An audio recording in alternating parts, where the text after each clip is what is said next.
నేను ఎప్పుడూ కూడా జీవితం చాలా సులభంగా ఉంటుంది అనుకున్నాను. నా తండ్రి దగ్గర డబ్బు ఉంది. కాబట్టి నేను దేనికి చింతించలేదు. నేను పెద్దగా చదువుకోలేదు. నేను ఏ పని చేయలేదు. ఏదైనా నాకు మంచిగా కనిపిస్తే నాకు కావలసినవన్నీ నా దగ్గర ఆ క్షణంలోనే ఉండేవి.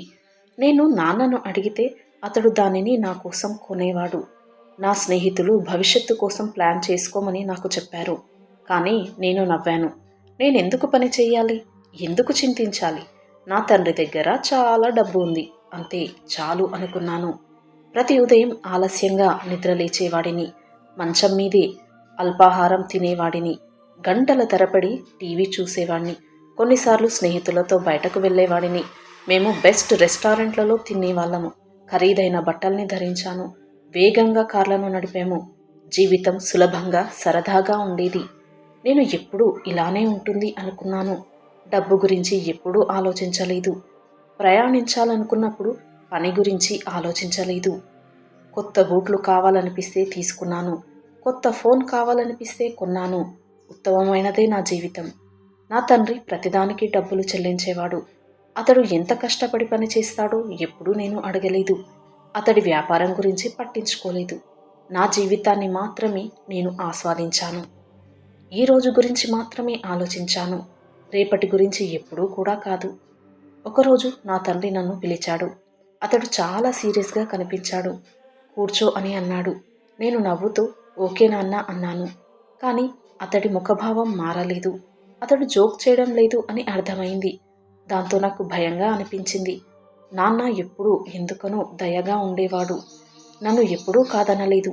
కానీ ఆ రోజు ఏదో భిన్నంగా అనిపించింది. అతడు లోతైన శ్వాస తీసుకొని నన్ను చూస్తూ, నీవు ఇప్పుడు పిల్లవాడివి కాదు, నీ భవిష్యత్తు గురించి ఆలోచించాలి అన్నాడు.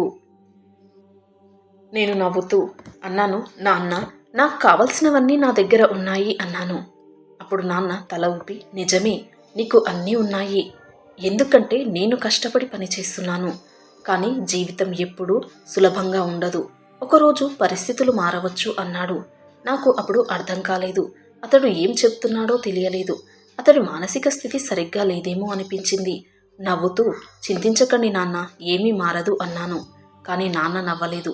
చాలాసేపు నన్ను చూస్తూ, మనం చూస్తాం అన్నాడు. గదిలో నుంచి బయలుదేరాను. అతని మాటల గురించి ఆలోచించలేదు. నా స్నేహితులతో బయటకు వెళ్ళాను. నవ్వాను. డబ్బు ఖర్చు చేశాను. నా జీవితం మారబోతుందని నాకు తెలియదు. మరుసటి రోజు ఉదయం ఆలస్యంగా నిద్రలేచాను. సాగదీసి నా ఫోన్ని తీసుకున్నాను. స్నేహితుల నుంచి చాలా సందేశాలు వచ్చాయి. వారు బయటకు వెళ్ళాలనుకుంటున్నారు. నేను కూడా నవ్వి సిద్ధమయ్యాను. మంచి దుస్తులు వేసుకున్నాను. ఖరీదైన పర్ఫ్యూమ్ స్ప్రే చేసుకుని క్రిందకి నడిచాను. లివింగ్ రూమ్లో మా నాన్న కూర్చొని ఉన్నారు. అతడి ముఖం చాలా సీరియస్గా ఉంది. కూర్చో అన్నాడు. నాన్న నాకు బయటకు వెళ్ళే ప్లాన్స్ ఉన్నాయి అన్నాను. కానీ నాన్న అవేమీ పట్టించుకోలేదు. నేరుగా నన్ను చూస్తూ, నీవు ఇక పిల్లవాడివి కాదు, నీవు జీవితం గురించి నేర్చుకోవాలి అన్నాడు. నేను కన్నెత్తి నాన్నను చూసి, నాకు జీవితం గురించి తెలుసు నాన్న అన్నాను. అతడు తల అడ్డంగా ఊపుతూ, కాదు నీకు తెలియదు అన్నాడు. తర్వాత మా నాన్న నాతో రా అని అన్నాడు. అతని కారు వైపు నడిచాడు. నాకు ఏమవుతుందో తెలియలేదు. పక్కనే వెళ్ళి కూర్చున్నాను. అతను ఏమీ మాట్లాడలేదు. కార్ స్టార్ట్ చేశాడు. ఆ ఉదయం నగరం వేరుగా కనిపించింది. జనం వేగంగా నడుస్తున్నారు.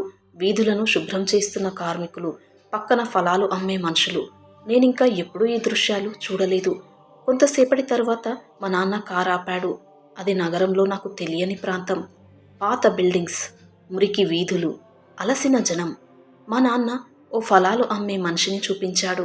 చూడు ఇతన్ని అన్నాడు. అతడు తెల్లవారకముందే నిద్రలేస్తాడు. అతడు రోజు మొత్తం పనిచేస్తాడు.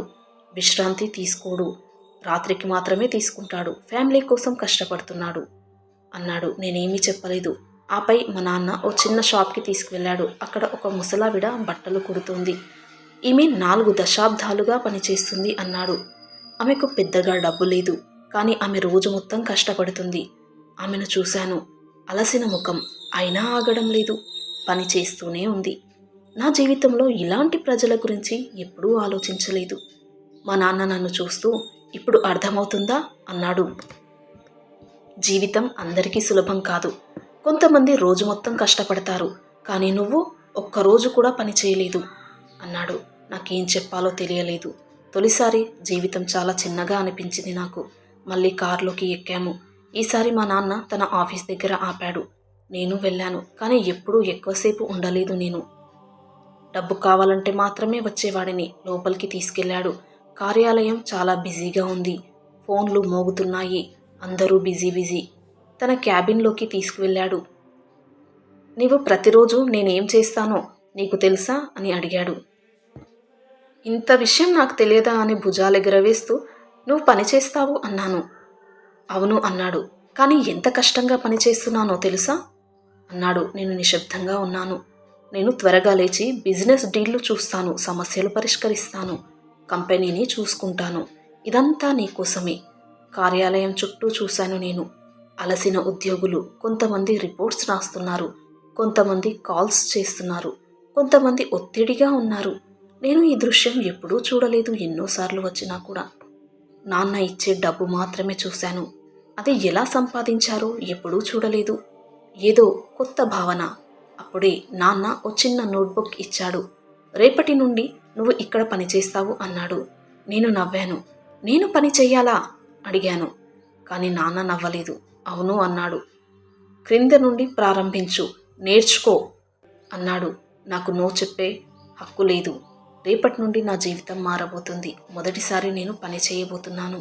మరుసటి రోజు ఉదయం తొందరగా లేచాను. ఇది నాకు ఒక కొత్త అనుభవం. దుస్తులు వేసుకుని క్రిందకి వెళ్ళాను. నాన్న నా కోసం వేచి ఉన్నారు. చిన్న పాకెట్ ఇచ్చాడు. నీ భోజనం అన్నాడు. నేను ఆశ్చర్యంగా చూశాను. భోజనమా? రెస్టారెంట్లో తినకూడదా అడిగాను. అతడు తల ఊపాడు. కార్మికులు తమ భోజనం తాము తెచ్చుకుంటారు. నీవు ఈరోజు కార్మికుడివి అన్నాడు. ఆఫీస్కి వెళ్ళాము. అతను తన పెద్ద ఆఫీస్కి తీసుకువెళ్ళలేదు. బదులుగా ఒక చిన్న గదికి తీసుకువెళ్ళాడు. చాలా డెస్కులు, కంప్యూటర్లతో పని.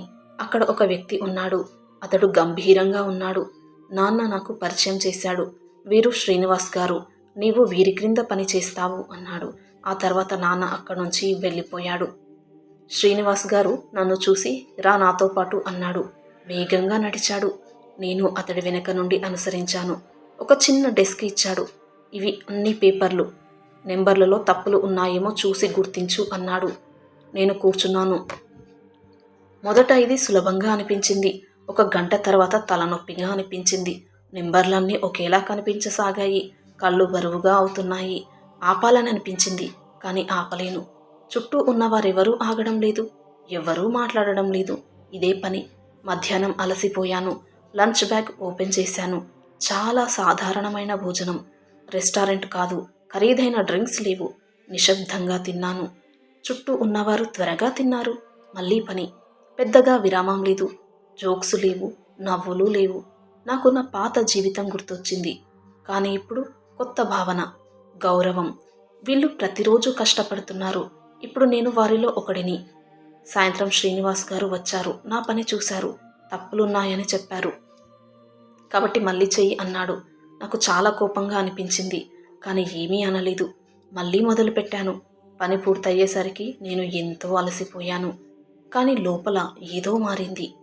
మొదటిసారి డబ్బు సంపాదించడం ఎంత కష్టమో అప్పుడు నాకు అర్థమైంది. బయటకు వచ్చాను.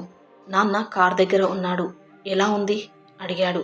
నేను తల ఊపాను. అతడు నవ్వాడు. నేను మళ్ళీ నవ్వాను. కానీ ఈసారి అది నిజమైన నవ్వు. దానిని నేను సంపాదించాను. తర్వాత రోజులు, వారాలు, నెలలు గడిచాయి.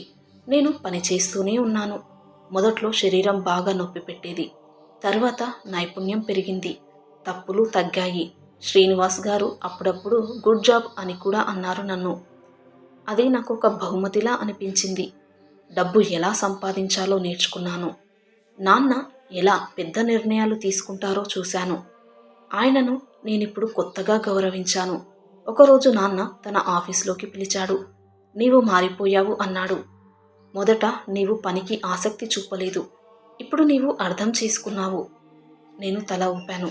తర్వాత ఒక చిన్న తాళం చెవి ఇచ్చాడు. ఇది నీ ఆఫీస్ అన్నాడు. నేను ఆశ్చర్యపోయాను. నిజంగా నా ఆఫీసా అన్నాను. అవును. ఇప్పుడు నీవు రెడీ. నీవు బాధ్యతను తీసుకోగలవు అన్నాడు. తాళం చెవి చిన్నదైనా అది చాలా బరువుగా అనిపించింది. ఎందుకంటే అది నమ్మకం. మరుసటి రోజు నా కొత్త ఆఫీస్కి మారాను. అది చిన్నదైనా అది నాది, నా సొంత డెస్క్, నా సొంత పని. ఇప్పుడు నేను కేవలం కార్మికుడిని కాదు, నేనొక లీడర్గానూ మారిపోతున్నాను. నా తండ్రి నాకు నేర్పిన మార్గంలోనే నేను కష్టపడి నేర్చుకుంటూ ఎదుగుతున్నాను. జీవితం చాలా సులభం అనుకున్నాను, కానీ నిజం ఏంటంటే జీవితం అనేది పని, జీవితం అనేది ప్రయత్నం, జీవితం అనేది మీ చేతులతో ఏదైనా నిర్మించుకోవడం. నా తండ్రి నాకు నేర్పిన ఈ పాఠం జీవితాంతం నాకు దారి చూపుతుంది. నేను భవిష్యత్తు కోసం సిద్ధంగా ఉన్నాను. ఎందుకంటే నా దగ్గర డబ్బు ఉంది కాబట్టి కాదు, నేను దానిని ఎలా సంపాదించాలో నేర్చుకున్నాను కాబట్టి. కాదంటారా? ఈ వీడియోపై మీ విలువైన అభిప్రాయాన్ని తప్పకుండా కామెంట్స్లో తెలియచేయండి. వీడియో నచ్చితే ప్లీజ్ లైక్ చేసి సబ్స్క్రైబ్ చేసుకోండి. Thanks for watching.